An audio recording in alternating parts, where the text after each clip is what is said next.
அதுல நிறைய பேர் அவுட்டர் ரிங் ரோடு கேட்டிருக்காங்க. சட்டமன்ற உறுப்பினர்களுக்கு தெரியும் எந்த சாலை வேணும் எந்த சாலை வேணாம் அப்படின்னு.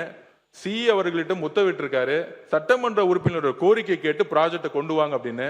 சோ பட்ஜெட் 21,000 கோடி ரூபாய் 22,000 கோடி இருந்தாலும் அதுல பெரும்பங்கும் சட்டமன்ற உறுப்பினரோட கோரிக்கை கேட்டு ஹைவேஸ் டிபார்ட்மெண்டோட ப்ராஜெக்டை வந்து செய்யுங்கன்னு சொல்லியிருக்காரு. சாலைகளை சீரான முறையில் பள்ளங்கள் இல்லாமல் பராமரிக்க செயல்திறன் அடிப்படையிலான சாலை பராமரிப்பு, தொழில்நுட்ப கண்காணிப்பு மற்றும் நம்ம சாலை செயலி மேம்பாட்டை உள்ளடக்கிய சீரான சாலை திட்டம் 250 கோடி ரூபாய் மதிப்பில் செயல்படுத்தப்படும். இந்த ஹைவேஸ் டிபார்ட்மெண்ட்ல பெரிய பிரச்சனை என்னன்னா பேட்ச் ஒர்க்னு சொல்றது. கிட்டத்தட்ட 30-40% பேட்ச் ஒர்க்காக சொல்லப்படப்படுது. ஒரு கான்ட்ராக்டர் ரோடு எடுக்கிறாங்க, குறைந்தபட்சம் 5 வருஷம் 6 வருஷம் ரோடை வந்து அவங்க வந்து தரமான ரோடு கொடுக்கணும்னு சொல்றோம். ஆனா அதே ரோட்ல பேட்ச் ஒர்க்னு சொல்லிட்டு 30-40% செலவு செஞ்சுட்டு இருக்கோம். இந்த பேட்ச் ஒர்க்னு சொல்லக்கூடிய இடத்துல அதிகமான ஊழல் நடந்திருக்கு. அதை வெள்ளை அறிக்கையில் நாங்க சொல்லுவோம். அதனால இந்த பேட்ச் ஒர்க்கு எப்படியாவது முற்றுமையாக ஒழிக்க இந்த திட்டத்தை கொண்டு வந்திருக்கோம். சென்னை, மாம்பலம், புதுச்சேரி இடையே கடல்வழி பயணிகள் படகு போக்குவரத்து சேவையை தொடங்க நடவடிக்கை எடுக்கப்படும். சென்னையின் கலங்கரை விளக்கம் முதல் அடையாறு திருவிக பாலம் வரை உயர்மட்ட சாலை அமைக்கப்படும். வட சென்னையின் பெருகி வரும் போக்குவரத்து தேவைகளை கருத்தில் கொண்டு வியாசார்பாடியில் உள்ள ரயில்வே மேம்பாலம் நீட்டிக்கப்படும். சென்னையில் வியாசார்பாடி, கொருக்குப்பேட்டை மற்றும் வட சென்னை பகுதிகளை நகரின் மத்திய பகுதிகளுடன் இணைக்கும் பேசின் பிரிட்ஜ் சந்திப்பில் அமைந்துள்ள குறுகலான பாலங்கள் அகலப்படுத்தப்படும். சென்னை திருத்தணி சாலையில் சீரான மற்றும் தடையற்ற போக்குவரத்தை உறுதி செய்ய பாடி முதல் திருநின்றவூர் வரை உயர்மட்ட சாலை அமைக்கப்படும். சென்னையின் உள்வட்ட சாலையில் கோயம்பேடு அருகே கூவம் ஆற்றின் குறுக்கே பாலம் அகலப்படுத்தப்படும். ஊரக சாலைகளை தரம் உயர்த்த ஊரக பகுதி சாலை மேம்பாட்டு திட்டம் ஆண்டுதோறும் 2000 கிலோமீட்டர் சாலைகளை மேம்படுத்தும் வகையில் 2550 கோடி ரூபாய் மதிப்பில் செயல்படுத்தப்படும். நம்மளுடைய ஹைவேஸ் டிபார்ட்மெண்ட் கிராமத்திலையும் மலைவாழ் மக்களும் இருக்கக்கூடிய இடத்துல நிறைய இடத்துல ரோடு இல்லைன்னு சொல்லிட்டு அதிகமான புகார்கள் வந்துட்டே இருக்கு. ஊரக அமைச்சருடன் ஆல்ரெடி கலந்தோசனை பண்ணிட்டு எவ்வளவு தூரத்துக்கு வந்து ரோடை வந்து ஹேண்ட் ஓவர் பண்றாங்களோ கிட்டத்தட்ட இப்போதைக்கு 2000 கிலோமீட்டர் கிராமத்திலையும் மலைவாழ் மக்கள் இருக்கக்கூடிய இடத்திலையும் இந்த திட்டத்தை வந்து அமல்படுத்துறதுக்கு இதுக்கான பட்ஜெட் ஒதுக்கி இருக்கோம். இது டெக்னிக்கலா பார்த்தா அண்ணனுக்கு தான் இந்த 2550 கோடி ரூபாய் ஊரக வளர்ச்சித்துறைக்கு. மாநகராட்சி பகுதியில் உள்ள பேருந்து இயக்கப்படும் முக்கிய சாலைகள் நெடுஞ்சாலை துறை மூலம் தரம் உயர்த்தப்படும். முதற்கட்டமாக சென்னை, ஆவடி, தாம்பரம், திருச்சி, கோயம்புத்தூர், மதுரை மற்றும் தூத்துக்குடி மாநகராட்சியில் உள்ள தெரிவு செய்யப்பட்ட 500 கிலோமீட்டர் சாலைகள் 1000 கோடி ரூபாய் மதிப்பில் மேம்படுத்தப்படும். நம்மளுடைய சென்னை மாநகராட்சி மாதிரி இருக்கக்கூடிய கார்பரேஷன் ரோட்ஸ் சரியில்லைன்னு நிறைய புகார் வந்தனால மாண்புமிகு முதலமைச்சர் ஹைவேஸ் டிபார்ட்மெண்ட்டுக்கு மாநகராட்சியோட ரோடை வந்து ஹேண்ட் ஓவர் பண்ண சொல்லியிருக்காரு. ஸோ இதுக்கான சிறப்பு திட்டங்கள் வித் டைனேஜோட இதுக்கான பணிகள் மேற்கொள்ளப்படும். பொது போக்குவரத்தின் செயல்திறனை உயர்த்தும் நோக்கில் 400 கோடி ரூபாய் மதிப்பில் சென்னை சென்ட்ரல், கத்திப்பாரா மற்றும் கோயம்பேடு ஆகிய பகுதிகளை இணைக்கும் முக்கோண வழித்தட சாலைகள் மற்றும் பல்லாவரம், துறைப்பாக்கம் சாலை மேம்படுத்தப்படும். மேலும் சர்தார் பட்டேல் சாலையில் அண்ணா பல்கலைக்கழகம் மற்றும் மத்திய கைலாஷ் சந்திப்புகள் 32 கோடி ரூபாய் மதிப்பில் நகரும் படிக்கட்டுகள் மற்றும் மின்தூக்கிகளுடன் கூடிய பாதசாரிகள் நடை மேம்பாலங்கள் அமைக்கப்படும். 16 நெடுஞ்சாலை ஆராய்ச்சி நிலையத்தின் கீழ் சாலை தொழில்நுட்பம் மற்றும் சாலை பாதுகாப்பிற்கான சிறப்பு மேன்மை மையம் நிறுவப்படும். கோயம்புத்தூர் நம்பர் 17 கோயம்புத்தூர் நகரில் பொள்ளாச்சி சாலையில் குறிஞ்சிக்குளம் முதல் சிட்கோ வரை போக்குவரத்து நெரிசலை குறைக்கும் வகையில் மேம்பாலம் அமைக்க 40 லட்சம் ரூபாய் மதிப்பில் விரிவான திட்ட அறிக்கையை தயாரிக்கப்படும். நம்பர் 18 புதுமையான கட்டுமான பொருட்கள், மறுசுழற்சி தொழில்நுட்பங்கள் மற்றும் சூரிய மின்சக்தி பயன்பாட்டை ஊக்குவிக்கும் நிலைத்தன்மை மிக்க சாலை தொழில்நுட்பங்கள் அறிமுகப்படுத்தப்படும். நம்பர் 19 தமிழ்நாட்டின் முக்கிய நகரங்களுக்கான சாலை தொலைவுகள் கணக்கிடப்படும். வரலாற்று சிறப்புமிக்க சென்னை தொடக்க கிலோமீட்டர் புள்ளியியல் தமிழ்நாடு நெடுஞ்சாலைகள் துவக்க புள்ளியை குறிக்க நினைவு தூண் அமைக்கப்படும். நம்பர் 20 அடுத்த 10 ஆண்டுகளுக்கு தேவையான சாலை உள்கட்டமைப்பு மேம்பாட்டு திட்டங்களை உருவாக்கிட தமிழ்நாடு நெடுஞ்சாலை பெருந்திட்டம் 2036 தயாரிக்கப்படும். நம்பர் 21 புதிய மேம்பாலங்கள், புறவழி சாலைகள் மற்றும் இணைப்பு சாலைகளுக்கான விரிவான திட்ட அறிக்கைகள் 40 லட்சம் ரூபாய் மதிப்பில் தயாரிக்கப்படும். நம்பர் 22 நகர்ப்புறம் மற்றும் புறநகர் பகுதிகளில் போக்குவரத்து நெரிசலை குறைக்கும் வகையில் 257 கோடி ரூபாய் மதிப்பீட்டில் மயிலாடுதுறை புறவழிச்சாலைக்கான இணைப்பு சாலை பள்ளிகொண்டா, உளுந்தூர்பேட்டை மற்றும் சிவகாசி ஆகிய நகரங்களுக்கான புறவழி சாலைகள் அமைக்கப்படும். சின்னமுட்டம் துறைமுக இணைப்பு சாலை மற்றும் கோபிச்செட்டிப்பாளையம் நகருக்கு புறவழி சாலை அமைக்க 73.50 கோடி ரூபாய் மதிப்பில் நிலம் கையகப்படுத்தும் பணிகள் மேற்கொள்ளப்படும். நெடுஞ்சாலை துறையின் திட்டங்களை விரைந்து செயல்படுத்தவும், நில எடுப்பு பணிகளை ஒருங்கிணைந்து கண்காணிக்கவும் முதன்மை இயக்குனர் நெடுஞ்சாலைத்துறை அலுவலகத்தில் திட்டம் மற்றும் ஒரு நில எடுப்பு கண்காணிப்பு பிரிவு உருவாக்கப்படும். நம்பர் 25, நெடுஞ்சாலைத்துறையின் அனைத்து சாலை மற்றும் பாலங்களின் வடிவமைப்பின் முக்கிய காரணியான வாகன போக்குவரத்தை கணக்கிட செயற்கை நுண்ணறிவுடன் கூடிய மென்பொருள் சார்ந்த புதிய தொழில்நுட்ப முறை நடப்பாண்டில் இருந்து செயல்படுத்தப்படும். நம்பர் 26, ராமேஸ்வரம் அக்னி தீர்த்தத்தில் இருந்து பாம்பன் கால்வாய் வழியாக மண்டபம் வரை உள்நாட்டு பயணிகள் படகு போக்குவரத்து சேவை தொடங்கப்படும். நம்பர் 27 கடைசி, இந்தியா இலங்கை இடையான கடல்சார் இணைப்பு, வர்த்தகம், சுற்றுலா மற்றும் வரலாற்று பண்பாட்டு உறவுகளை மேலும் வலுப்படுத்தும் வகையில் நாகப்பட்டினம் மற்றும் காங்கேசன் துறை இடையே படகு போக்குவரத்து சேவைகள் விரிவுபடுத்தப்படும். நெடுஞ்சாலைத்துறையின் அறிவிப்புகளை பேரவைத் தலைவர்களை உங்கள் முன்பு சமர்ப்பிக்கிறேன். பொதுப்பணித்துறை,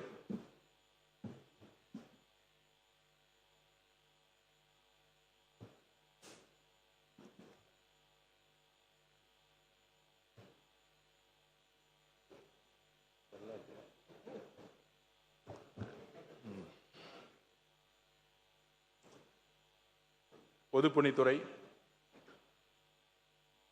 168 வருட பாரம்பரியமான துறை.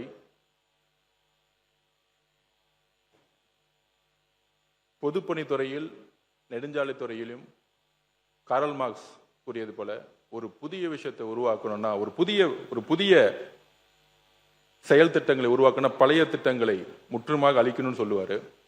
இந்த ரெண்டு துறையும் புதிய கொள்கைகளுடன் உருவாக்கப்பட பொழுது அதுல முக்கியமாக கிட்டத்தட்ட 27 கோடி சதுர அடி பரப்பிலான அரசு கட்டடங்களை துறை பராமரித்து வருகிறது. தமிழ்நாட்டினுடைய முக்கியமாக இருக்கக்கூடிய சென்னை உயர்நீதிமன்றம், கன்னிபுரம் நூலகம், சென்னை பல்கலைக்கழகம், மாநில கல்லூரி, 267 பாரம்பரிய கட்டடங்கள் பொதுப்பணித்துறையால் கட்டப்பட்டது. அப்படி ஒரு வரலாற்று ரீதியான துறை ஆங்கிலேயர் காலத்திலிருந்து. அதுல மறுசீரமைப்பை கொண்டு வரணும்னு அரசு நினைக்குது. இந்த முக்கியமான மறுசீரமைப்பு என்னன்னா, ஒவ்வொரு டிபார்ட்மெண்ட்டும், அது எஜுகேஷன் டிபார்ட்மெண்டா இருக்கட்டும், ஹெல்த் டிபார்ட்மெண்டா இருக்கும், ஒவ்வொரு டிபார்ட்மெண்ட்டும் தனக்கான ஒரு கட்டிடங்களை கட்டணும்னு நமக்கான ஒரு ஆர்டர் கொடுக்கும் பொழுது முன்னாடி லேண்ட் வேல்யூ எடுக்கிறதே இல்லை. இனிமேட்டு அரசு நிலமா இருந்தாலும் லேண்ட் வேல்யூவை கால்குலேஷன் பண்ணணும் மாண்புமிகு முதலமைச்சர் சொல்லியிருக்கோம். அது ஏன் அப்படின்னா, இப்ப சிங்கப்பூரை பார்த்தீங்கன்னா குறைந்தபட்சம் ஒவ்வொரு அரசு அலுவலகங்களும் சரி, ஒவ்வொரு கட்டடமும் சரி, குறைந்தபட்சம் 30-40 மாடி இருக்கும். இன்டர்நேஷனல் ஸ்டாண்டர்ட் லெவல்ல இருக்கும். இப்ப காலையில் கூட முதலமைச்சர் அலுவலகம் மாற்றும் பொழுது ஏன் மாத்தினாங்கன்னு சில பேர் கேட்டாங்க. சில பேர் ஆடம்பரத்துக்காக மாத்திரியான்னு கேட்டாங்க. அப்படி இல்லை. கலைஞர் அவர்களும் அம்மா அவர்களும் இருக்கும் பொழுதே ஒரு புதிய ஒரு செக்ரட்டரியேட்டை உருவாக்கணும்னு நினைச்சாங்க. தலைமை செயலகத்தையும் சட்டமன்றத்தையும் உருவாக்கணும்னு நினைச்சாங்க. அது அரசியல் சூழ்நிலை நிறைவேற்ற முடியல. அப்பயே அவங்க சொன்னாங்க, கர்நாடகாவை பாருங்க எப்படி இருக்கு தலைமைச் செயலகம், மற்ற ஊர்களை மகாராஷ்டிராவை பாருங்க, டெல்லியை பாருங்கன்னு.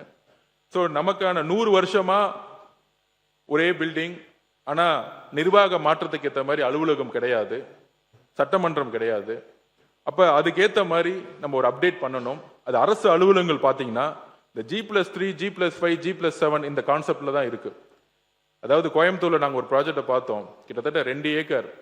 ஆனா அந்த இடத்துல ஒரு நீதிபதிகளுக்கு ஒரு கோட்டர்ஸ் கட்டுறாங்க. ஆனா G+3 12 பேருக்கு தான் அங்க கெஸ்ட் ஹவுஸ் கட்டிட்டு இருக்காங்க. ஆனா தேவை 50-55 பேருக்கு.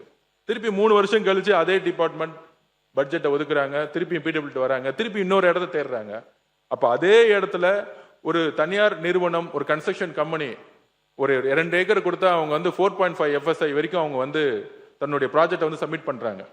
அப்ப அதுக்கான எப்பயுமே ஃபவுண்டேஷன் தான் அதிகமான காஸ்ட் ஆகும், அடித்தளத்துக்கு தான் அதிகமான காஸ்ட் ஆகும், ஃப்ளோர்ஸ்க்கு வந்து காஸ்ட் கம்மியாகும். இது வந்து கன்ஸ்ட்ரக்ஷன்ல இருக்கவங்க எல்லாருக்கும் தெரியும். அப்ப நம்மளுடைய நிலத்தோடைய வேல்யூ தான் ரொம்ப அதிகம். அப்ப அரசோடைய நிலத்தோடைய வேல்யூவை நம்ம இது வரைக்கும் கால்குலேட் பண்ணல, சரியா வந்து அது முறையா பயன்படுத்தல.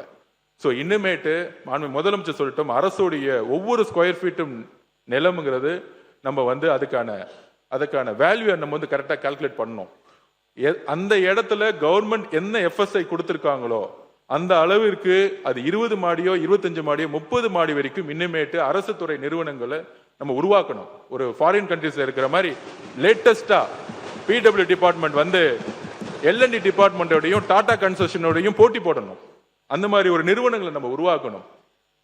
அப்படி அந்த ஒரு விஷனோட தான் பிடபிள்யூ டிபார்ட்மெண்ட்டை நம்ம மாற்றணும்னு நினைக்கிறோம். 175 வருஷத்துக்குள்ள இந்த டிபார்ட்மெண்ட்டை ஒரு சிங்கப்பூர்ல இருக்கிற மாதிரி ஒரு கவர்மெண்ட் பில்டிங்கிறது ஒரு சிங்கப்பூர்ல எப்படி இருக்கோ, ஒரு இன்ஃபோசிஸ் பில்டிங் எப்படி இருக்கு, ஒரு டாடா ஒரு சாஃப்ட்வேர் இண்டஸ்ட்ரி போங்க, நம்ம இங்க இருக்கக்கூடிய ஓஎம்ஆரே போங்க, ஒரு இன்ஃபோசிஸ் ஆஃபீஸ் ஒரு டாடா ஆஃபீஸ் எப்படி இருக்கு, அந்த மாதிரி தலைமைச் செயலகம்லாம் உருவாக்கப்படணும். அப்ப அந்த அப்டேட்டுக்கு தான் இந்த பிடபிள்யூ டிபார்ட்மெண்ட் மாத்தி இருக்கோம். அப்ப இனிமேட்டு இந்த G+3 G+5 கான்செப்டை முற்றிலுமாக ஒழிக்கப்படணும்னு நாங்கள் முதலமைச்சர்கிட்ட சொல்லியிருக்கிறோம். நம்பர் 1. நம்பர் 2, அதுக்கப்புறம் முக்கியமான இன்னொரு பிரச்சனை, கிட்டத்தட்ட 6279 உயர்நிலை மற்றும் மேல்நிலை பள்ளிகள், 177 கலை கல்லூரிகள், 11 பொறியியல் கல்லூரிகள், 55 தொழில்நுட்ப கல்லூரிகள், 98 தொழில் பயிற்சி நிறுவனங்கள், மொத்தம் 6620 கல்வி நிறுவனங்கள். மருத்துவத்துறை பார்த்தீங்கன்னா 36 மருத்துவக் கல்லூரிகள், 3 பல் மருத்துவக் கல்லூரிகள், இந்த மாதிரி கிட்டத்தட்ட 199 தாலுகா மருத்துவமனைகள், அந்த மாதிரி மொத்தம் 467 மருத்துவ நிறுவனங்கள் மற்றும் 10,547 ஆரம்ப சுகாதார நிலையங்கள் மற்றும் துணை சுகாதார நிலையங்கள், கோர்ஸ், ஸ்மால் கோர்ஸ், இது மாதிரி நிறைய நான் இந்த லிஸ்ட்டை நான் கொடுத்துட்றேன். இதற்கான 38 மாவட்ட ஆட்சி அலுவலர்கள், 13,772 வருவாய் ஆய்வாளர்கள் மற்றும் கிராம நிர்வாக அலுவலகங்கள், 14,283 வருவாய் மற்றும் வணிக வரித்துறை அலுவலகங்கள், 1,343 சமூக நீதி விடுதிகள், 887 நீதிமன்ற கட்டிடங்கள், 852 நீதிமன்ற குடியிருப்பு கட்டிடங்கள், சட்டமன்றம் மற்றும் தலைமைச் செயலகம், சட்டமன்ற உறுப்பினர் குடியிருப்பு, இது மாதிரி தமிழ்நாட்டில் இருக்கக்கூடிய அனைத்து கட்டிடங்களும் பொதுப்பணித்துறையால் நிர்வகிக்கப்படுகிறது. ஆனால் மாண்புமிகு முதலமைச்சருடைய கவனத்திற்கு கொண்டு போனோம். இந்த 60-70 நாள்ல துறையுடைய செக்ரட்டரிஸ், துறையுடைய எல்லாரும் கூடயும் சேரும் பொழுது இந்த ஒட்டுமொத்த டேட்டான்னு சொல்லக்கூடிய அளவுகள் சென்ட்ரலைஸ் பண்ணப்படலை. குறிப்பாக பள்ளி கல்வித்துறை அமைச்சருக்கான பிரச்சனை என்னன்னா, பொதுப்பணித்துறை மெயின்டைன் பண்றாங்க, ஆனா சர்வே எடுத்து எத்தனை ஸ்கூல்ல எல்லா பில்டிங்கும் தரமா இருக்கா, எத்தனை ஸ்கூல்ல பாத்ரூம் இல்ல, பெண்கள் ஸ்கூல்ல வந்து எங்கெங்க டாய்லெட் இல்ல, இந்த டேட்டாவை வந்து எடுக்க சொன்னா அது பொதுப்பணித்துறை அலுவலகத்தில் இல்லை. ஸோ இந்த 60 நாள்ல இத்தனை 1000 மேற்பட்ட நான் படிச்ச மாதிரி எல்லாத்தையும் ஒரு டேஷ்போர்ட்ல கொண்டு வர சொல்லியிருக்கோம். டேஷ்போர்ட்ல கொண்டு வர சொல்லிட்டு அடுத்த 6 மாசத்துக்கான முக்கிய பணியே பள்ளிகள், பெண்கள் படிக்கக்கூடிய பள்ளிகள் ஆகட்டும், அரசு அலுவலர்கள் ஆகட்டும், எல்லா இடத்துலையும் இன்றைக்கு உண்மையான பிரச்சனை என்பது மக்கள்கிட்ட சொல்லணும். அதுவும் சட்டமன்ற உறுப்பினர்கிட்ட உங்ககிட்ட நாங்கள் கொடுத்துருவோம். அதை இப்போ ஒரு சட்டமன்ற உறுப்பினர் இடத்துல கிட்டத்தட்ட 10 ஸ்கூல் இருக்குன்னா, அந்த ஒவ்வொரு ஸ்கூல்ல வந்து 10 பில்டிங் இருக்குன்னா 7 பில்டிங் நல்லா இருக்கு, 3 பில்டிங் வந்து பயன்படுத்தவே முடியாதுன்னா இந்த அரசு உண்மையுடன் வெளிப்படைத்துடன் அந்த அறிக்கையை வெளியிடும். ஏன்னா மழை காலம் வருது, கவர்மெண்ட் ஸ்கூல்ல ஏதாவது ஒரு பில்டிங் இருந்துச்சுன்னா எங்களுக்கு அந்த பயம் இப்பயே வருது. இது என்ன பிரச்சனைனா, இதுக்கான மெயின்டெனன்ஸ்க்கான பட்ஜெட்டை சரியாக ஒதுக்கப்படவில்லை, ஒதுக்கியதும் சரியாக சேரவில்லை. அப்ப இதை ஒரு போர்க்கால அடிப்படையில் இத்தனை 1000 buildings, government building, schools, medical college, மாண்புமிகு மருத்துவத்துறை அமைச்சர் அவருடைய பிரச்சனை, ஹாஸ்பிட்டல் சரியில்லை, ஒரு பிரைவேட் ஹாஸ்பிட்டல் நல்லா இருக்கு ஆனா கவர்மெண்ட் ஹாஸ்பிட்டல், அதை சிவில் ஒர்க்கை நிர்வகிக்கிறது பொதுப்பணித்துறை. அப்ப அதுக்கான பட்ஜெட் பாத்தீங்கன்னா 300 கோடி ரூபாய் இங்க இருந்து வருது, 1000 கோடி ரூபாய் இங்க வருது, அதுக்கான பட்ஜெட் பத்தல. இத்தனாயிரம் ஸ்கூல்ஸ், இத்தனாயிரம் மருத்துவமனைகள், government building, court, small courts, எல்லாத்துக்கும் நீதிமன்றங்கள், எல்லாத்துக்கும் சரியான பட்ஜெட் இல்லாதனால பெயர் அளவுக்கு பட்ஜெட்டை ஒதுக்கி அதை ஒரு மெயின்டெனன்ஸ் மட்டுமே செய்யும் பொழுது கிட்டத்தட்ட அதோட அறிக்கை இன்னும் 3 மாசத்துல வந்துடும். எனக்கு கிட்டத்தட்ட 1000 கணக்குல இருக்கு. இதையெல்லாம் சென்ட்ரலைஸ் பண்ணி டேஷ்போர்ட் கொண்டு வந்து சட்டமன்ற ரீதியாக அதை பிரிச்சு சட்டமன்ற உறுப்பினர்களுக்கு எந்தெந்த பில்டிங் எங்கெங்க இருக்குங்கிறத டேட்டாவை கையில கரெக்டா கொடுத்து சாம்சங் டேப் மூலமா கையில கொடுத்துட்டு அவங்க கையில கொடுத்து அவர்கள் அந்த இடத்த எந்த அளவிற்கு பணி நேர்மையுடன் அந்த மெயின்டெனன்ஸ் ஒர்க் செய்யுங்கிற ரிப்போர்ட்டை சட்டமன்ற உறுப்பினர்கள் தாக்கல் செய்யணும். அந்த அளவுக்கு வெளிப்படை தன்மையுடன் இந்த மெயின்டெனன்ஸ் ஒர்க்கை ஊழல் இல்லாமல் மாண்பு முதலமைச்சர் உருவாக்க சொல்லியிருக்கார். இதுதான் பிடபிள்யூட முக்கியமான ஒர்க். புதிய பில்டிங் கட்டுறது ஒரு புறம் இருந்தாலும் ஆல்ரெடி நம்ம உருவாக்கின ஆயிரக்கணக்கான இந்த பில்டிங்கான மெயின்டெனன்ஸ் சரியில்லை. அதனால தான் கவர்மெண்ட் ஹாஸ்பிட்டல் போனா ஒரு பிரைவேட் ஹாஸ்பிட்டல் மாதிரி கிளீனா இல்லை. அதனால தான் ஒரு கவர்மெண்ட் ஸ்கூலுக்குள்ள போனா ஒரு பிரைவேட் ஸ்கூல் மாதிரி இல்லை. ஏன்னா வருஷம் ஒவ்வொரு 3 மாதத்துலயும் இதை மெயின்டெனன்ஸ் பண்ணி இருக்கணும். சரியாக மெயின்டெனன்ஸ் பண்ணப்படலை. இந்த ஒர்க்கை வந்து நாங்க கொண்டு வர இது ஒரு முக்கிய குறிக்கோளா நாங்க கொண்டு வர போறோம்.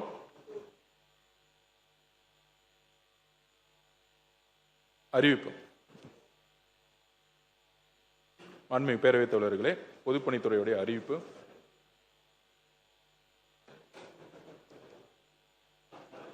தலைப்பை மட்டும் படிக்கிறேன்.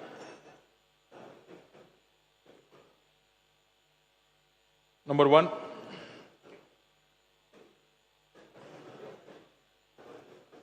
அனுமதித்தக்க அதிகபட்ச பிரீமியம் எஃப்எஸ்ஐ முழுமையாக பயன்படுத்தப்பட்டு பன்னடுக்கு எழில்மிகு மற்றும் உலக தரத்திலான கட்டணங்களை அமைத்தல்.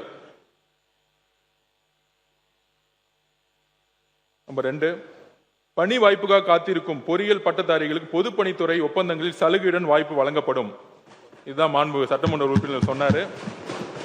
ரூபாய் 1 கோடி வரை திட்ட மதிப்புள்ள பொதுப்பணித்துறை ஒப்பந்தங்களில் பணி வாய்ப்புக்காக காத்திருக்கும் தகுதி வாய்ந்த பொறியியல் பட்டதாரிகளுக்கு அன்எம்ப்ளாய்ட் என்ஜினியரிங் கிராஜுவேட் சலுகையுடன் பங்கேற்க வாய்ப்பு வழங்கப்படும். 1 கோடி தொகுப்பு நிதியுடன் தமிழ்நாடு உள்கட்டமைப்பு மற்றும் கட்டுமான கழகம் Tamil Nadu infrastructure and construction corporation நிறுவுதல். பொதுப்பணித்துறை நம்மளுடைய மற்ற துறையிலிருந்து வரக்கூடிய ஆர்டர்ஸ் எடுத்து நம்ம எப்படி கட்டணும்னு சொல்லியிருந்தோம். இன்னுமேட்டு பப்ளிக் ஒர்க் டிபார்ட்மெண்ட் 170வது வருஷம் நோக்கி போகும்பொழுது எல்என்டி டாடா இண்டஸ்ட்ரி மாதிரி நாங்கள் இண்டஸ்ட்ரி மினிஸ்டர் கூட பேசியிருக்கோம். தமிழ்நாடு பிடபிள்யூ டிபார்ட்மெண்ட் உருவாக்கக்கூடிய Tamil Nadu infrastructure and construction corporation அப்படிங்கிற ஒரு நிறுவனம், ஆவின் மாதிரி ஒரு நிறுவனத்தை உருவாக்கி பிரைவேட் கம்பெனியுடன் போட்டி போடக்கூடிய ஒரு நிறுவனமாக பிடபிள்யூ டிபார்ட்மெண்ட்டை மாற்ற போறோம். அதாவது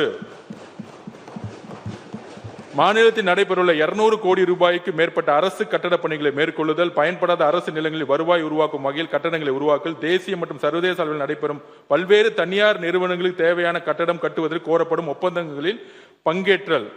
அதாவது இந்த நிறுவனம் Tamil Nadu infrastructure and construction corporation நிறுவனம் ஒரு ஆவி நிறுவனம் மாதிரி ஒரு லாபம் நிறுவனம் மாற்றணும். ஒரு எல்என்டி மாதிரி ஒரு டாடா மாதிரி.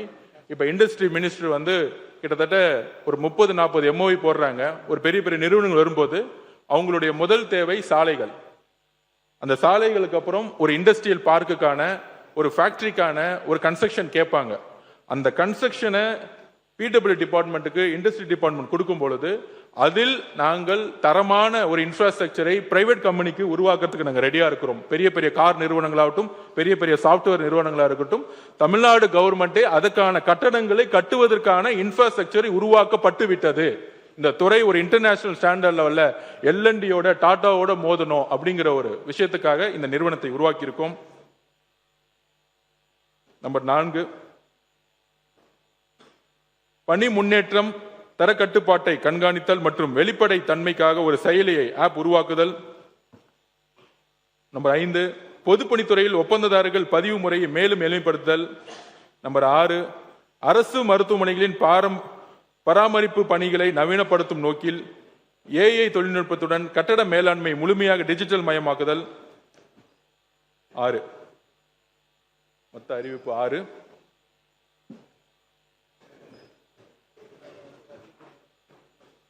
முக்கியமாக நெடுஞ்சாலை பொதுப்பணித்துறையில் வெளிப்படை தன்மையுடன் டெண்டர்கள் உருவாக்கப்படும். எந்த விதமான பினாமி நிறுவனங்களோ எந்த விதமான ஒளிவு மறைவற்ற ஒரு டெண்டர்களை உருவாக்கி அரசு கஜானாவிற்கு எந்த லீக்கேஜ் இல்லாமல் இந்த துறையை ஒரு நேர்மையான முறையில் நிர்வகிக்க மாண்புமிகு முதலமைச்சர் உத்தரவிட்டிருக்கார். அதன்படி அதற்கான நிர்வாக கட்டமைப்பை உருவாக்கப்படும். நன்றி, வணக்கம். வெட்டு தீர்மானம். வெட்டு தீர்மானங்கள் பற்றி சொல்லுங்கள். மாண்புமிகு பேரவைத் தலைவர்களே, மாண்புமிகு சட்டமன்ற உறுப்பினர் இளைஞர் நலன் மற்றும் விளையாட்டு மேம்பாட்டுத்துறை குறித்து 90 வெட்டு தீர்மானங்களையும், நெடுஞ்சாலைத்துறை குறித்து 167 வெட்டு தீர்மானங்களையும் மற்றும் பொதுப்பணித்துறை குறித்து 30 வெட்டு தீர்மானங்களையும் கொடுத்திருக்கிறார்கள். வருங்காலங்களில் அரசினுடைய நிதி நிலைக்கேற்ப அவை நிறைவேற்றப்படும் என்பதை தெரிவித்துக் கொண்டு மாண்புமிகு உறுப்பினர்கள் கொடுத்துள்ள அத்தனை வெட்டு தீர்மானங்களையும் திரும்ப பெற்றுக்கொண்டு மானிய கோரிக்கைகளை நிறைவேற்றி தரும்படி உங்கள் அத்தனை பேரையும் கேட்டுக்கொள்கிறேன்.